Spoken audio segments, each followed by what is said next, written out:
Thank you. So I'm Tracy Martin, I'm the Deputy Leader for New Zealand First, and I'm the Education Spokesperson from the Cradle to the Grave, which happens to work for us because education, the problem now is that we get a lot of cliches, right? And so because people keep repeating the words, we lose the meaning. It starts to sound like it's just a snap statement.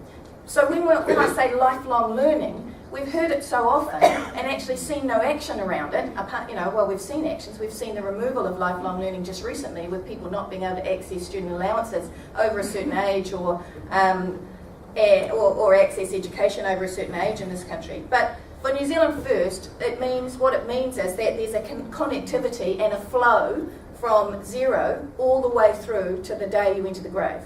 But I'm not going to go all the way through to the grave with you here today. I'm going to concentrate on 0 up to year 13 because that's what you've asked me to come and talk about.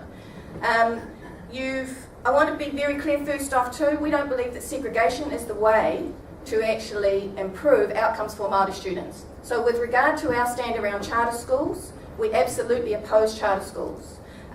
Charter schools, we would, given influence, we would repeal those amendments, and charter schools would have to make themselves either into a private school or they would have to come back under the Education Act 1989.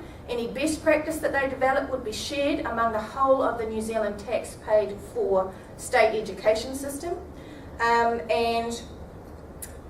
We would be seeking legal advice how to reclaim back the assets and the money, the $19 million so far, that has been taken out of vote education and placed into charter schools.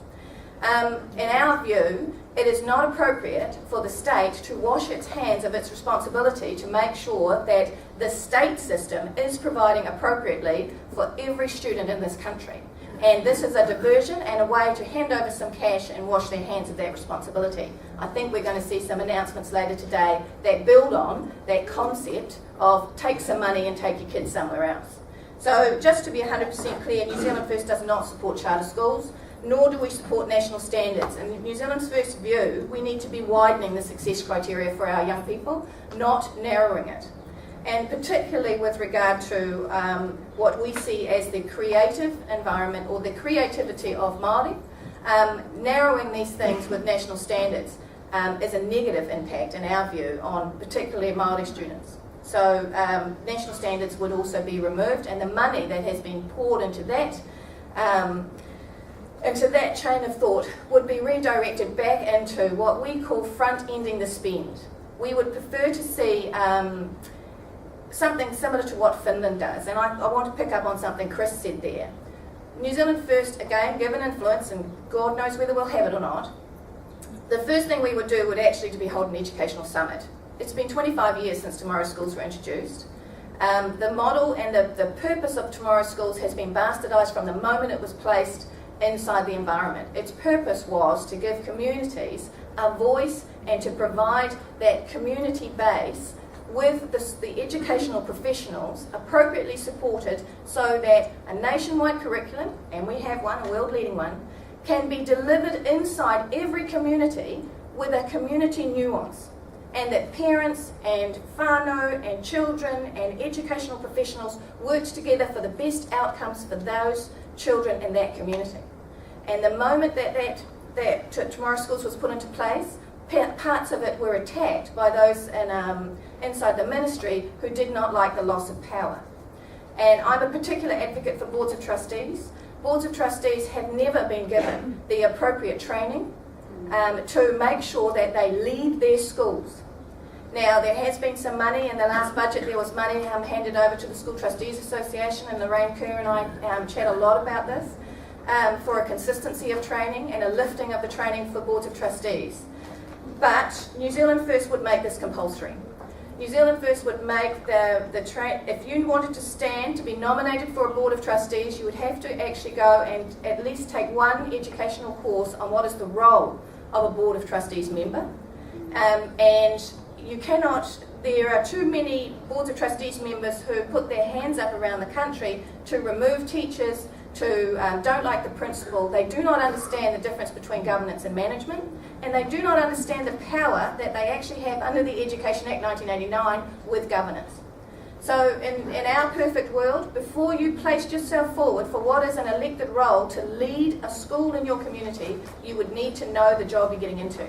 And then once you were elected into that job, then you would need to take some further training. That needs to be funded, that needs to have mileage funded, so that those in rural areas who continue to fight for their schools and continue to try and gain that education, but at a cost to themselves, are supported to truly be professionally developed. If we expect you, the teachers and the principals, to be professional, then so should the boards of trustees.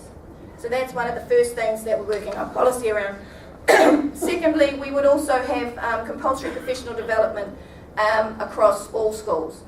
And it would be for programs, for example, if the state knows that there is a program that has been proven to show that it is beneficial for Maori students, we believe that there is a responsibility of the state to make sure that that professional development is funded across the country so that best practice is spread. Schools should not have to be fighting for funding to gain that professional development to deliver what they know is going to create a good outcome for their students. And Tiko Tahitanga would be that program for us. Tiko Tahitanga would be one of the first programs that we would professionally develop across the board inside New Zealand, because we believe that it's not rocket science. It's built on a basis of respect. Respect of who you are in your place and how you stand in this place. And that goes to your language, to your culture, and to your heritage. I don't lose mine just by recognising yours. And we believe that every teacher throughout New Zealand, whether they have come from another nation to this nation or whether they are New Zealanders by birth, needs to be professionally developed around that concept of mutual respect and understanding about the place that heritage plays inside the classroom. And we believe that there has been the proof for that. I want to acknowledge Mātua Manuarera Tōpu here from the Kohanga Trust. He's been very gracious in his time to myself and my policy writers. We are working around the tribunal's outcomes with regard to Kohanga Reo. How can we assist? How can we promote the Kohanga Reo qualification so that it is recognised more appropriately inside the early childhood environment? How can we look at funding mobile Kohanga Reo at the same time supporting mobile kindergarten and so on and so forth? We have thought about this a lot.